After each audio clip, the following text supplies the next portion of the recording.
Hey everybody, it's Karen. Welcome back for another Wellness Tip Saturday. Hope everybody's doing really well. Today I thought I'd cover a topic that we see a lot of people have problems with, which is lower back pain. So we're going to go through some stretches today that will hopefully help alleviate some lower back pain. Now, if you have an injury or a health issue, definitely make sure you consult your physician or your healthcare team before you do any of these exercises. All right, you ready? Let's get started. Okay, so what we're going to start off with is actually the child's pose.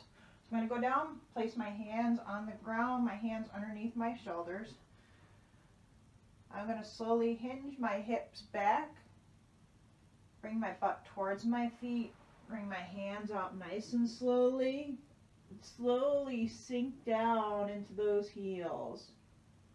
Trying to get your hips to relax.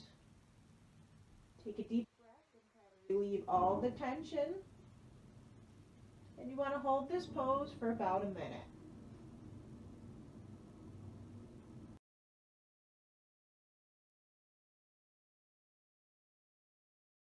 Our next stretch is actually going to be the cat-cow stretch. So we're going to get back in the tabletop position. Get on all fours. What I want you to do for this one is focus on really kind of arching your back in. And then you're going to extend and roll that back and roll that spine up one vertebra at a time. Bring it back down. And roll and feel that stretch through the spine.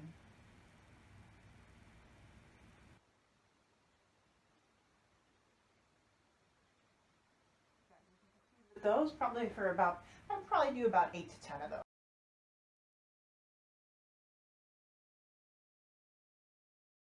Up next, we're going to have the knee to chest rest. So we're actually going to start, now lay down on our backs.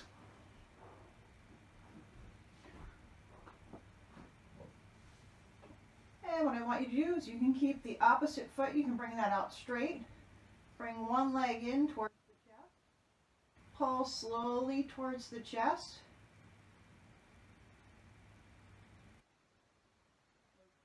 Keeping those hips on the ground while you're pulling the chest. Take a couple of deep breaths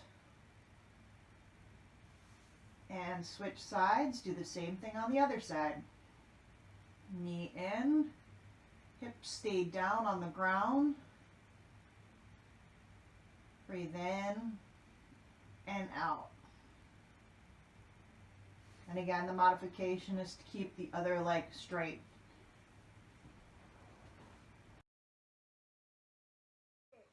Stretch is actually going to be lying down piriformis stretch. So we're going to start off on our backs.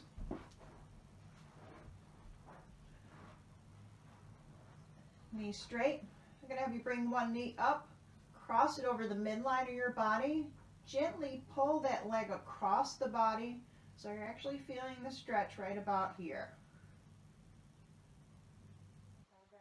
For at least 30 seconds. And then you're going to switch sides. Same thing on the other side, knee up, bringing that knee across the midline of your body. Feel that stretch. An alternative way to do this stretch is bring the knee up. You can bring your other knee up. Focus on pushing very gently just below the raised knee, and you'll feel that stretch right in the piriformis area. You can do whichever one feels most comfortable. Be for the upper back area. I'm going to have you bring your hands forward, interlock your fingers, and then what I want you to do is just slowly try to roll those shoulders forward, stretching your upper back area.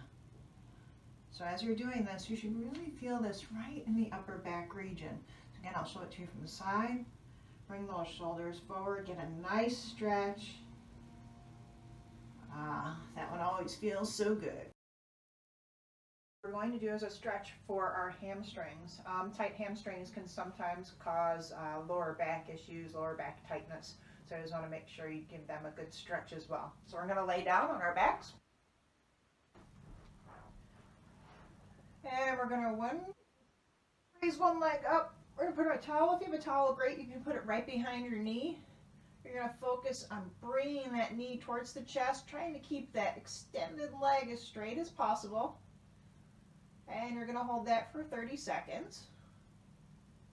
If you got a little bit of a deeper stretch out of it, you can also try to flex your foot. 30 seconds on each side. We'll do the same thing on the other side.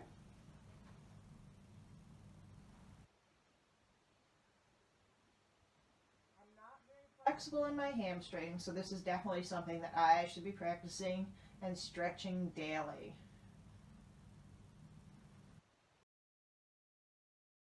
So we've got one more stretch that we're going to do, especially for your hip flexors. Again, not directly for your back, but it can definitely pull on your hips and change the alignment of your hips, which could definitely cause some back pain. So for your hip flexor stretch, I'm going to have you bring one leg out in front so your knee's at 90 degrees. What I want you to do is lengthen that back leg so you can feel a stretch right through here. Then kind of tuck your hips underneath and you'll feel a greater stretch. So that's going to come right down through that hip flexor area. Again, we're going to hold this for about 30 seconds. And you're going to repeat the same thing on the other side.